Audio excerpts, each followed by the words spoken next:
Hi hello friends welcome to my channel. நம்ம இப்போ இந்த வீடியோவில் என்ன பார்க்க போகிறோம் அப்படின்னா, நீங்கள் வந்து உங்களுடைய ஐபிபி ஆப்பில் ரூபே விர்ச்சுவல் டெபிட் கார்டை நீங்கள் வந்து அப்ளை பண்ணலாம்னு சொல்லிட்டு போவீங்க. அதாவது ஆக்டிவேட் பண்ணலாம்னு சொல்லிட்டு போவீங்க. அப்படி ஆக்டிவேட் பண்ணலாம்னு சொல்லிட்டு போகும்போது உங்களுக்கு அந்த பேஜுக்குள்ளே வந்து பார்த்தீங்கன்னா போகாது. உங்களுக்கு இப்படி வந்து எரர் வந்து வரும். டெபிட் அக்கௌண்ட் இஸ் இன்ஆக்டிவ் டோர்மன் சொல்லிட்டு வந்து பார்த்தீங்கன்னா இது போல எரர் வந்து பார்த்தீங்கன்னா வரும். இந்த எரர் வந்து எதனால் வருது, அதுக்கான என்ன சொல்யூஷன், அந்த எரரை சால்வ் பண்ணிட்டு எப்படி நம்ம ரூபே விர்ச்சுவல் டெபிட் கார்டை நம்ம வந்து ஆக்டிவேட் பண்ணி நம்ம வந்து யூஸ் பண்றதுன்னு சொல்லிட்டு நம்ம இந்த வீடியோல தெளிவா பார்க்க போறோம். ஸோ அதனால நீங்க வந்து இந்த வீடியோவை நீங்க கடைசி வரைக்கும் ஸ்கிப் பண்ணாம பாருங்க. இது போல இன்ட்ரெஸ்டிங்கான நிறைய வீடியோஸ் நீங்க தெரிஞ்சுக்கணும்னு நினைச்சீங்க அப்படின்னா மறக்காம நம்ம சேனலை சப்ஸ்கிரைப் பண்ணிட்டு பெல் ஐக்கனை கிளிக் பண்ணி ஆன்ல செட் பண்ணிக்கோங்க. அப்பதான் நான் போடக்கூடிய அனைத்து வீடியோக்களும் உங்களுக்கு தொடர்ச்சி நோட்டிபிகேஷனா வந்து சேரும். ஓகே, இப்போ வாங்க வீடியோக்குள்ள போகலாம்.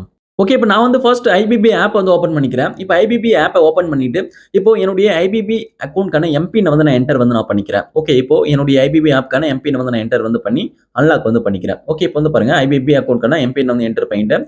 இப்போ வந்து அன்லாக் வந்து ஆகிடுச்சு. இப்போ நீங்க அன்லாக் பண்ணிட்ட பிறகு அந்த ஆப்போட இன்டர்ஃபேஸ் வந்து பார்த்தீங்கன்னா உங்களுக்கு இப்படி தான் இருக்கும். இப்போ இந்த பேஜ் லைட்டா கீழ ஸ்க்ரோல் டவுன் பண்ணிட்டு வாங்க.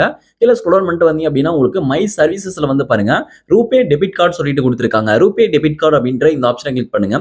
ஓகே, இப்போ நான் வந்து ரூபே டெபிட் கார்டை வந்து நான் கிளிக் பண்ணிக்கிறேன்.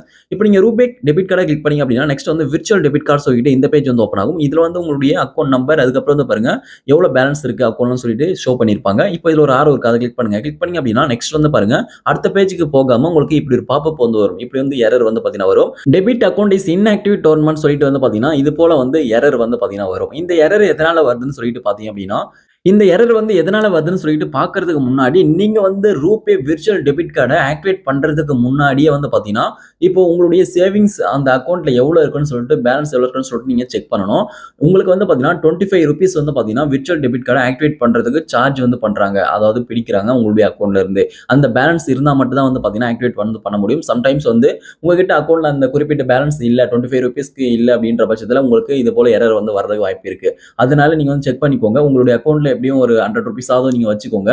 அப்பதான் வந்து பாத்தீங்கன்னா ஆக்டிவேட் பண்றதுக்கு சரியா இருக்கும். ஓகே, இப்போ இந்த எரர் எதனால வருதுன்னு சொல்லிட்டு பார்க்கலாம். டெபிட் அக்கௌண்ட் இஸ் இன்ஆக்டிவ் டோர்மன்ட் சொல்லிட்டு. ஓகே, இப்போ இந்த எரர் எதனால வருதுன்னு சொல்லிட்டு பார்த்தீங்கன்னா, இப்போ நீங்க வந்து உங்களுடைய ஐபிபி இந்த மொபைல் பேங்கிங் ஆப் வந்து பார்த்தீங்கன்னா, ரொம்ப நாளா பயன்படுத்தாம விட்டுருப்பீங்க. அதுல எந்த ஒரு டிரான்சாக்ஷன் வந்து பார்த்தீங்கன்னா நடந்திருக்காது. அப்படின்ற பட்சத்துல உங்களுக்கு இது போல எரர் வந்து பார்த்தீங்கன்னா வரும். டெபிட் அக்கௌண்ட் இஸ் இன்ஆக்டிவ் டோர்மன்ட் சொல்லிட்டு. இதனால தான் வந்து பார்த்தீங்கன்னா அக்கௌண்ட் வந்து ரொம்ப நாளா செயலற்ற நிலையில் இருக்கிறதுனால இப்போ உங்களுக்கு வந்து இந்த எரர் வந்து வருது. இதை நீங்க சால்வ் பண்ணணும் அப்படின்னா நீங்க வந்து தொடர்ச்சியா உங்களுடைய அக்கௌண்ட் வந்து பயன்படுத்தணும். அதுக்கப்புறம் நீங்க வந்து இந்த ஸ்டெப்ஸ்குள்ள வந்து பாருங்க உங்களுக்கு அந்த விர்ச்சுவல் டெபிட் கார்டை ஆக்டிவேட் பண்றதுக்கான ஆப்ஷன் வந்து பாத்தீங்கன்னா ஓப்பன் ஆகும். அப்பயும் ஓப்பன் ஆகல அப்படின்ற பட்சத்துல நீங்க நெக்ஸ்ட் இப்போ எனக்கு என்ன நடந்தது சொல்லிட்டு பாத்தீங்க அப்படின்னா நான் ரொம்ப நாளா வந்து இந்த ஐபிபி ஆப்பை வந்து நான் பயன்படுத்தல. திடீர்னு என்னுடைய ஐபிபி அக்கௌண்ட்டை நான் வந்து லாகின் பண்ணி உள்ள வந்தேன். ஐபிபி ஆப்பை லாகின் பண்ணி உள்ள வந்துட்டு அதுக்கப்புறம் நான் போயிட்டு ரூபே விர்ச்சுவல் டெபிட் கார்டை ஆக்டிவேட் பண்ணலாம் சொல்லிட்டு போகும்போது எனக்கு இது போல தான் வந்துச்சு. டெபிட் அக்கௌண்ட் இஸ் இன்ஆக்டிவ் டோர்மன்ட் சொல்லிட்டு.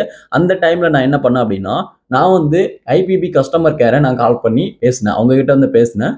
அதுக்கப்புறம் நெக்ஸ்ட் என்ன நடந்தது சொல்லிட்டு நான் சொல்றேன். அதுக்கு முன்னாடி நீங்களும் ஐபிபி கஸ்டமர் கேர் நம்பரை வாங்கி நீங்க வந்து கால் பண்ணி பேசுங்க. அவங்க வந்து சரியான சொல்யூஷன் வந்து உங்களுக்கு வந்து கொடுப்பாங்க. ஓகே, ஐபிபி கஸ்டமர் கேர் நம்பரை நம்ம எப்படி எடுக்கலாம் சொல்லிட்டு பாத்தீங்க அப்படின்னா உங்களுடைய மொபைல் எதனா ஒரு ப்ரௌசர் வந்து ஓப்பன் பண்ணுங்க. நான் வந்து கூகுள் குரோம் ஓப்பன் பண்ணிட்டு ஐபிபி கஸ்டமர் கேர் நம்பர் சொல்லிட்டு டைப் வந்து நான் பண்றேன். இது போல நீங்க வந்து ஐபிபி கஸ்டமர் கேர் நம்பர் சொல்லிட்டு நீங்க டைப் பண்ணிட்டு சர்ச் வந்து பண்ணுங்க. இப்போ நீங்க வந்து இது போல நீங்க டைப் பண்ணிட்டு சர்ச் பண்ணும்போது வந்து பாத்தீங்கன்னா இப்போ ஐபிபி கஸ்டமர் கேர் நம்பர் வந்து பாத்தீங்கன்னா உங்களுக்கு வந்து இதுல ஷோ ஆகும். ஓகே, இப்போ இந்த நம்பர் வந்து பாத்தீங்கன்னா ஷோ ஆகுது பாருங்க 155299 இந்த நம்பருக்கு வந்து நீங்க கால் பண்ணுங்க. இப்போ நீங்க வந்து இந்த கஸ்டமர் கேர் நம்பருக்கு கால் பண்றீங்க அப்படின்னா இப்போ நீங்க வந்து உங்களுடைய ஐபிபி அக்கௌண்டோட எந்த மொபைல் நம்பரை லிங்க் பண்ணி வச்சிருக்கீங்களோ அந்த மொபைல் நம்பர் வழியாகத்தான் நீங்க வந்து கால் வந்து பண்ணணும். மத்த வேற மொபைல் நம்பர் வழியாக நீங்க கால் வந்து பண்ணக்கூடாது.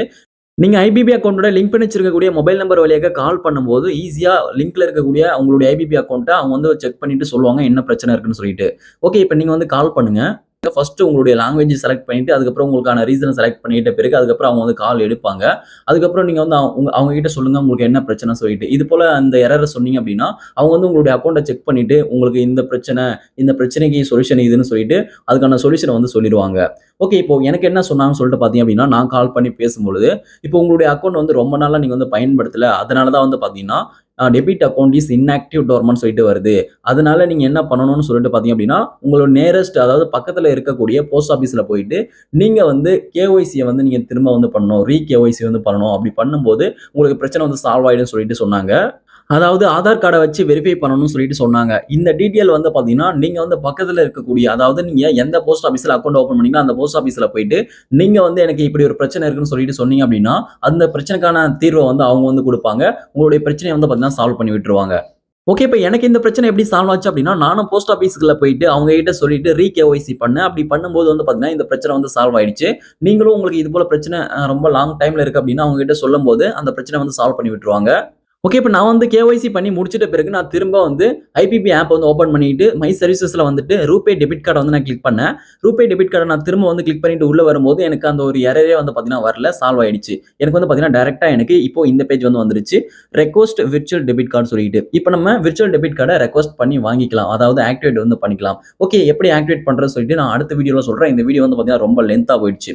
ஓகே. இப்போ வந்து பாருங்க, இந்த ஸ்டெப்ஸ்க்குள்ள போயிட்டு நீங்க வந்து அடுத்தடுத்த ஸ்டெப்ல நீங்க வந்து உங்களுக்கான விர்ச்சுவல் டெபிட் கார்ட நீங்க வந்து ஆக்டிவேட் பண்ணி வாங்கிக்கலாம். இப்போ நீங்க வந்து உங்களுக்கான விர்ச்சுவல் டெபிட் கார்ட ஆக்டிவேட் பண்ணிட்ட பிறகு, virtual debit card generated successfully சொல்லிட்டு வந்து பார்த்தீங்கன்னா, இப்படி வந்து வரும். ஓகே. இதுதான் வந்து பார்த்தீங்கன்னா, உங்களுடைய அந்த கார்டு. ஓகே. இந்த கார்ட நீங்க வந்து பயன்படுத்திக்கலாம். உங்களுடைய கார்ட அன்பிளாக் பண்ணிட்ட பிறகு. அதுவும் அடுத்த வீடியோல நான் உங்களுக்கு தெளிவா சொல்றேன். ஓகே. இப்ப நம்ம ரூபே விர்ச்சுவல் டெபிட் கார்ட எப்படி நம்ம ரெக்வெஸ்ட் பண்ணி நம்ம ஆக்டிவேட் பண்றது? அதாவது ஜெனரேட் பண்றது. ஜெனரேட் பண்ண அந்த விர்ச்சுவல் டெபிட் கார்டு வந்து இன்ஆக்டிவ்ல தான் இருக்கும். அத வந்து நம்ம அன்பிளாக் பண்ணி தான் யூஸ் பண்ற மாரி இருக்கும். அத எப்படி நம்ம அன்பிளாக் பண்ணி யூஸ் பண்றதுன்னு சொல்லிட்டு நான் அடுத்த வீடியோல சொல்றேன். அந்த வீடியோட லிங்க் கூட வந்து பார்த்தீங்கன்னா, இந்த வீடியோக்கு கீழ டிஸ்கிரிப்ஷன்ல குடுக்குறேன். அந்த வீடியோவ நீங்க கிளிக் பண்ணி நீங்க வந்து எப்படி ஆக்டிவேட் பண்றதுன்னு சொல்லிட்டு நீங்க தெளிவா தெரிஞ்சுக்கோங்க. ஓகே. இந்த வீடியோ உங்களுக்கு பயனுள்ளதாக இருந்துச்சு அப்படின்னா, இந்த வீடியோக்கு மறக்காம ஒரு லைக் பண்ணுங்க. Thank you friends.